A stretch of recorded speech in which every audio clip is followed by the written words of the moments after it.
comment aborder la vie de sexe dans un couple chrétien afin que l'épanouissement règne?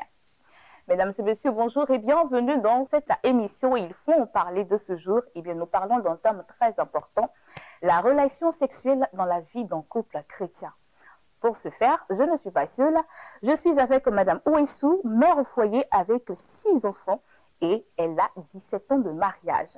Bonjour Madame Ouessou. Bonjour. Comment ça va? Je vais bien, merci. Nous sommes également avec Monsieur Oulayi Menou Lewis. Il est chef d'entreprise, il est dans l'immobilier à son actif. 13 années de mariage. Bonjour Monsieur Oulayi. Bonjour madame. Comment ça va? Très bien. D'accord. Notre consultant de ce jour, notre consultant de tous les jours, le pasteur Bois-Pilejus, qui est toujours à nos côtés. Bonjour papa. Bonjour. Comment ça va? Ça va bien. D'accord. Alors aujourd'hui, notre thème du jour est la relation sexuelle dans la vie de couple chrétien. Est-ce que cela vous parle? Oui, c'est important parce que ça fait des émules du fait que quand, c'est la remarque que nous faisons en tant que pasteur, quand des chrétiens se marient, peut-être des extrémistes, ils limitent ce plaisir-là que Dieu leur a donné par des tabous, par-ci, par-là. Je crois que nous y arriverons. Et nous allons essayer de lever certains équivoques. Pas tous, mais attirer l'attention des uns et des autres sur ce... D'accord. Alors, Madame Ouessou, pour vous, un couple épanoui, qu'est-ce que c'est? Un couple épanoui, pour moi, c'est un couple qui s'entend, qui se comprend, que ce soit au niveau sexuel, au niveau économique, au niveau physique, je peux dire. L'épanouissement est sur plusieurs volets. Ça peut être au niveau sexuel, parce que le sexe dans un foyer, dans un couple, c'est la base. Quand il y a un problème, tu verras tout de suite que monsieur et madame ne sont pas au même niveau de communication. C'est-à-dire, le monsieur, peut-être qu'il a envie de passer un moment intime avec sa femme, elle le rejette, elle le refoule.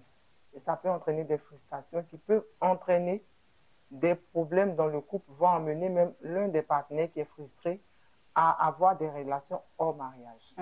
Donc pour moi, le couple doit être un moment, le sexe, pardon, doit être un moment de plaisir, de joie commune entre monsieur et madame. Parce que Dieu vous donne l'autorisation, la permission de faire l'amour comme vous voulez, quand vous voulez, une fois que vous êtes mariés, sans restriction, sans se cacher l'un de l'autre. D'accord. Alors, monsieur Oulayi, pour vous, un couple épanoui, c'est quoi exactement? Pour moi, un couple épanoui, c'est un couple qui s'aime, qui s'attend.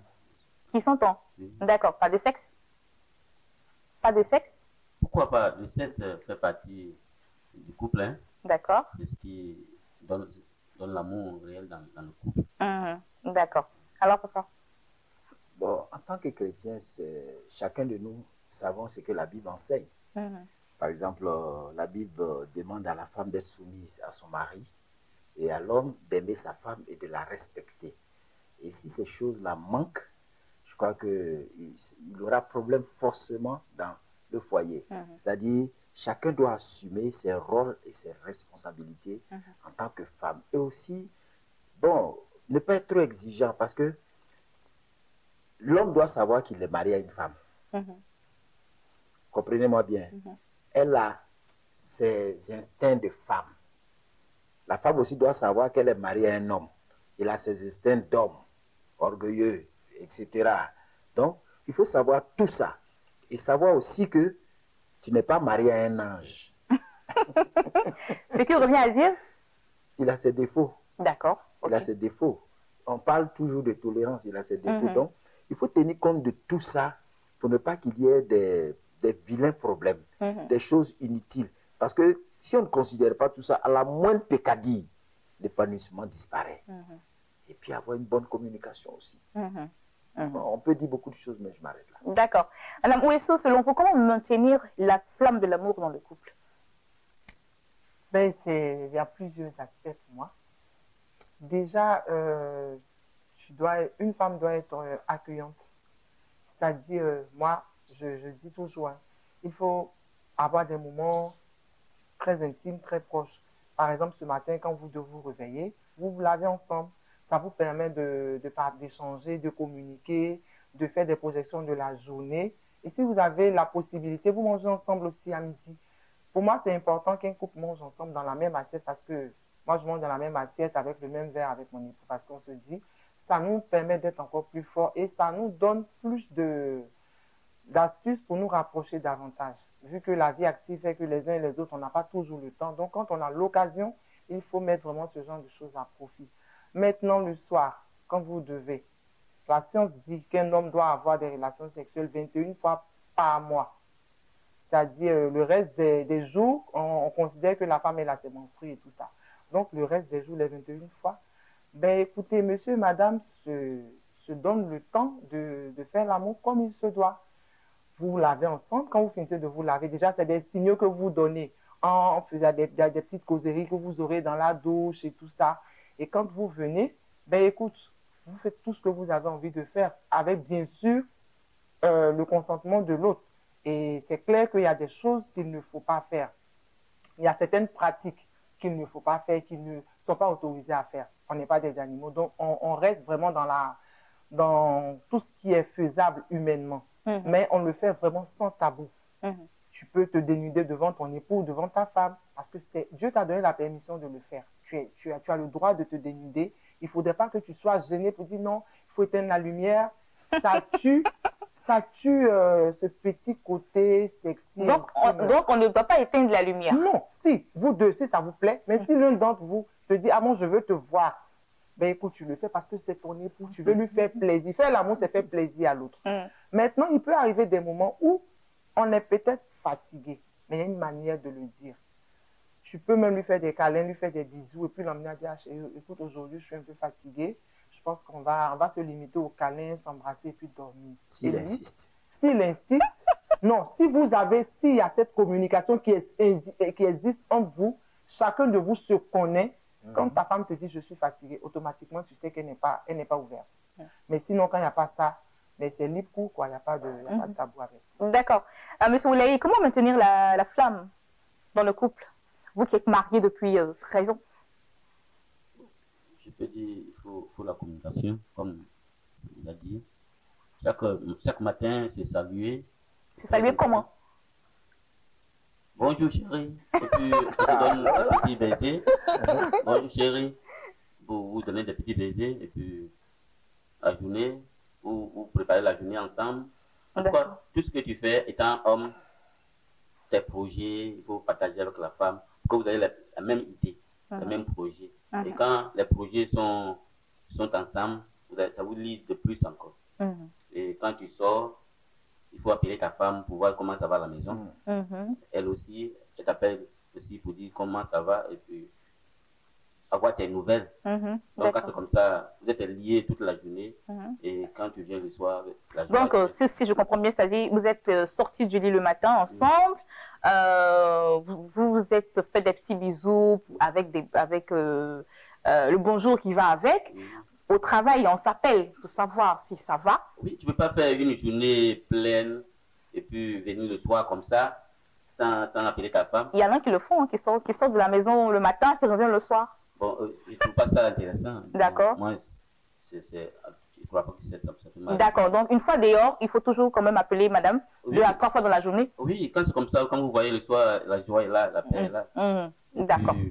Comme ils ont dit, la sexualité. Mais la sexualité aussi, ça se prépare. D'accord. Tu ne vas pas venir le soir comme ça et puis tu ne dis pas bonjour, tu ne vas pas saluer dans la journée, tu viens, tu te laves. Donc, il faut prévenir dans la journée. Oui, mais au dehors, tu l'appelles, chérie, ça va, oui.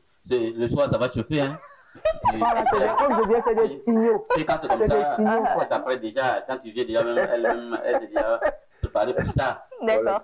Bon, c'est ce que je vois. D'accord, ok. D'accord, alors, pasteur. Ben, tu vois, quand on les entend, on se rend compte que tout commence par la communication. C'est-à-dire, il faut communiquer. Nous ne sommes pas des non-communicants. Il faut communiquer, il faut parler comme ils ont dit. Il y a beaucoup de choses intéressantes qui ont été dites. Il faut appeler, il faut toucher. Ils ont parlé aussi de ce qu'on appelle les langages de l'amour. Chaque couple a ses langages. C'est-à-dire, il y a des couples, comme il a dit, il appelle, il dit, ah chérie, ce soir, là, le match va chauffer, hein, un truc comme ça. Chacun a son langage.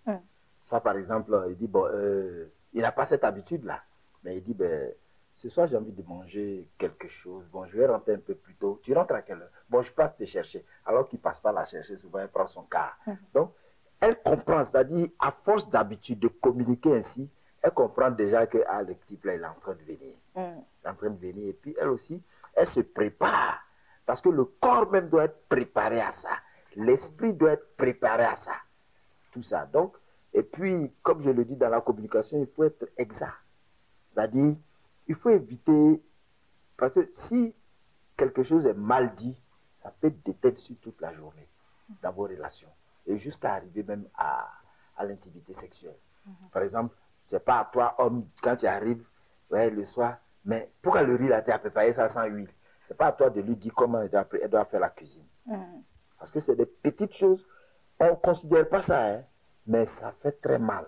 Ça frustre? Ça frustre. Elle ne peut pas te dire, mais d'habitude, non. Elle peut te répondre comme ça aussi si c'est quelqu'un qui est effronté. C'est comme le mari, il se lève le matin et puis il démarre sa voiture. Elle dit, mais ah, tu n'as pas vérifié le moteur. Ce n'est pas à toi de lui dire comment il doit entretenir sa voiture. C'est-à-dire, respectons le domaine, ayons de la considération pour le domaine respectif de chacun de nous. Ça fait partie de la communication. Tout est à base, on commence par la communication, on continue par la communication et on termine par la communication. Et tout à l'heure, Mme Ouessou disait, quand elle est fatiguée, je voyais des gens qui faisaient des signes, ils disent, oh non, jamais, jamais. S'il insiste, on fait comment? Bon, on peut avoir, c'est-à-dire, ce qu'on appelle accorder par la des concessions, faire des concessions. Oui, faire des concessions. Elle est fatiguée, mais puisqu'elle veut réjouir son homme, il y a une force qu'elle doit tirer quelque part pour le satisfaire. Et puis, c'est en pratiquant qu'on obtient ce qu'on veut. D'accord. Madame Ouessou souffrait que vous puissiez faire des efforts supplémentaires. Oui, les efforts supplémentaires, je les fais. Mais comme je dis, quand tu connais le corps, tu connais la personne avec qui tu es, quand elle te dit je suis fatiguée, tu lui dis je sais, mais oui, laisse, je sais, tu n'auras pas beaucoup d'efforts à faire. Hein. Non, laisse, tu sais, tu n'auras pas beaucoup d'efforts. La personne même va venir te dire, et puis bon, après lui-même, quand il sait, il va se dire, parce qu'il y a des jours aussi où la femme, elle a envie, mais l'homme, il n'est pas disponible. Il dit, ah non, j'ai une dure journée, mais écoute, je te fais... Vous connaissez, chacun sait comment, sur quel bouton il faut appuyer, mais souvent aussi, quand tu es en train de faire des petits caprices, il sait, il dit non, laisse, écoute, tu verras, quand ça va commencer, là, toi, mais tu vas voir la chose, et puis, voilà, et puis bon, la chose, ça vient, quoi. D'accord. Je crois que ça réjouit beaucoup. Je voulais ajouter quelque chose par rapport à ce que madame a dit tout à l'heure. Je suis ce que les scientifiques disent, il faut faire l'amour 21 par mois. Bon, moi, je ne suis pas d'accord avec ça, parce que l'amour, ce sont les désirs que tu sens, que tu veux satisfaire. Tu peux faire un mois sans aller à ta femme, ce n'est pas ça qui va faire que ça va dégrader entre vous. D'accord, mais est-ce que normalement vous pouvez dormir sur le même lit avec votre femme sans la toucher pendant un mois? Bon, la toucher, ça veut dire quoi? C'est-à-dire aller avec elle. Oui, ça arrive souvent. Parce que vous voyez, quelqu'un qui a fait 13 ans, c'est-à-dire quand tu te maries au début, tu es chaud, mais tu as fait 13 ans, c'est pas tous les mois quand même. Non. Tous les mois. Moi, je peux faire un mois. Hein? Je n'ai pas dit que c'est toujours, mais il arrive souvent que je fais un mois. Ça dépend souvent de la santé, ça dépend souvent des moments de gêne. Vous pouvez prendre ensemble. C'est pas ce que les scientifiques disent, c'est pas. Moi, je ne crois pas à ça. Quand tu sens, vous écoutez votre corps. Mon corps et le corps de mon épouse. Voilà. Si, moi, il y a des jours que je n'ai pas envie de faire, mais si elle me demande, je donne. D'accord. Mais si je n'ai pas envie de faire, qu'elle n'a pas envie de faire, c'est pas ça qui va... Non, si vous deux, vous n'avez pas envie de faire, ok, vous laissez tomber. Ou bien si on a d'autres projets, qu'on pense à ça plus, on peut ne pas faire. Peut-être c'est quand il y a des problèmes entre vous qui fait que vous n'allez pas ensemble, c'est ça qui peut dégrader votre amour.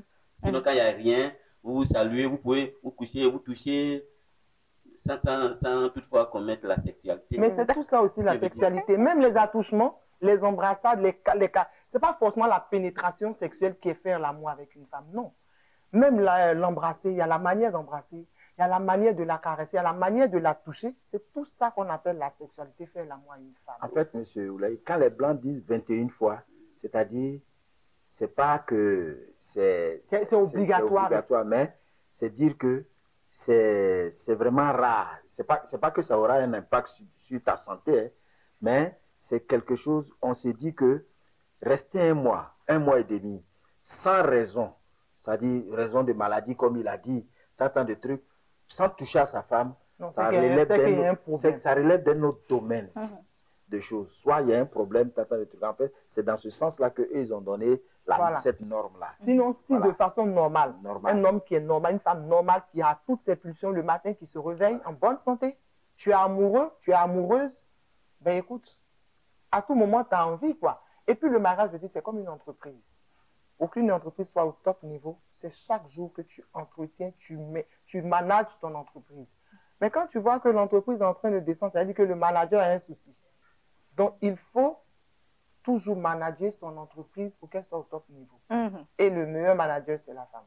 D'accord. Elle sait comment manager son entreprise pour réveiller les travailleurs, pour les mettre au top niveau, pour qu'ils soient toujours au top pour avoir envie de travailler. D'accord. Et justement, en parlant de management, hein, de l'entreprise, comment pimenter sa relation sexuelle dans le couple?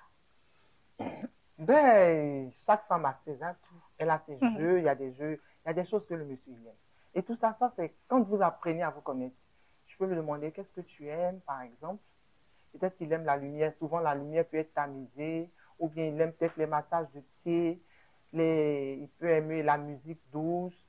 Il peut aimer aussi peut-être que tu te mets dans telle posture, que tu portes peut-être telle petite tenue qui peut vraiment lui donner vraiment envie. Ça relève de chaque femme maintenant, de chaque couple. Chacun vraiment essaie d'apporter sa petite touche. Quand le monsieur rentre, tu sens, tu regardes sa mine, tu regardes. Au moment où vous êtes appelé dans le courant de la journée, chérie, comment ça s'est passé? Lui aussi te demande à ton niveau, c'est comment. Donc, tu connais plus ou moins comment a été la journée. Donc, quand il revient, avec son état d'esprit qu'il a, tu essaies quand même de trouver des choses qui peuvent le détendre, qui peuvent lui permettre déjà de se sentir plus ou moins à l'aise. C'est-à-dire déjà quand vous mangez ensemble, vous allez partager le repas ensemble, vous aurez le temps d'échanger, de parler de choses qui peuvent le détendre, le distraire et qui peut déjà l'emmener à se dire que, bon, écoute, j'ai eu une journée chargée, mais quand je serai avec ma femme, on va faire des choses, ça va me détendre, ça va me permettre de passer à autre chose. Et puis, ce qui peut permettre de pimenter aussi, il y a le respect qu'on a pour son mari. Aujourd'hui, avec cette histoire d'émancipation, quand je le dis, beaucoup de gens me disent « Ah, écoute, on ne va pas donner l'émancipation, fait qu'on perd notre rôle de femme de vue. Ah, je suis émancipée. » On est émancipé, c'est pour nous permettre d'avoir les mêmes droits d'aller à l'école, de faire le même boulot, mais pas être émancipé au même titre que son mari dans le foyer, dans la gestion du foyer. Dieu nous a créés pour être des aides. Et en tant qu'aide, tu respectes ton mari, tu lui accordes l'attention, tu lui accordes le droit de chef de famille qu'il a. En retour, ce monsieur-là, il va te donner tout le respect, toute l'attention et ça va vous permettre d'être toujours proche, d'être toujours intime et d'avoir des moments vraiment très importants dans votre sexualité et de ne pas avoir de tabou aussi, de ne pas avoir de barrières en matière de rapports sexuels. D'accord. Alors, monsieur Oulaye, comment pimenter sa vie de couple sexuel? Vous qui dites qu'on peut faire un mois sans toucher sa compagne. Comme l'a dit, la vie de couple, c'est quand vous vivez ensemble pendant des années, il faut souvent avoir les stratégies. Hein. Et souvent, il faut prendre sa femme pour... Même s'il y a la nourriture à la maison, il faut sortir un jour pour aller manger quelque part. Les femmes aiment souvent quand on les fait sortir. Et quand il faut aussi faire les dons aussi à sa femme aussi. Parce que les femmes se sentent bien quand elles voient que son homme l'aime. La femme aime ça beaucoup. Donc, il y a beaucoup de choses qu'il faut prendre en considération dans le couple. Il faut remarquer ta femme. Parce que souvent, tu peux venir même... Quelqu'un que tu vis avec elle, si elle est contente, tu dois savoir. Même si elle n'ouvre pas la bouche, tu dois savoir par sa manière de faire. Il faut remarquer les choses dans le couple. Il y a d'autres qui n'arrivent pas à remarquer. Moi, quand je rentre à la maison, quand je salue ma femme, la manière qu'elle répond, je sais déjà. Souvent, elle ne parle même pas, puis je dis, mais chérie, viens, et puis elle vient, mais qu'est-ce qui se passe? Souvent, elle dit non, il n'y a rien, faut boire l'eau d'abord. Je dis non, il faut me dire d'abord, parce que moi, je sens qu'il y a quelque chose qui ne va pas. Et tout de suite, là, quand j'insiste, elle me dit, et puis, parce que je n'aime pas vraiment que quand dans le foyer, et puis la femme, elle sait le visage. Elle boude. Elle boude. Bon, vraiment, ça, je n'arrive pas à supporter. Quand c'est comme ça, là, je ne trouve pas, je ne peux pas manger, je ne peux pas boire l'eau, ça me rend, parce que je vois que quelqu'un qui est à côté de toi, la personne est fâchée. Avec laquelle tu partages. Ou, vraiment, je n'arrive pas à supporter. Et puis encore, souvent, aussi, l'argent. Ouais, l'argent dans le foyer, ça, ouais, on parle de cesse, hein, mais l'argent gâte beaucoup. D'accord. Voilà, parce que quand tu caches ton avoir, ou bien la femme cache son avoir, ça gâte beaucoup de choses. Parce que, ça peut emmener le manque de sexe, l'argent. Mais oui.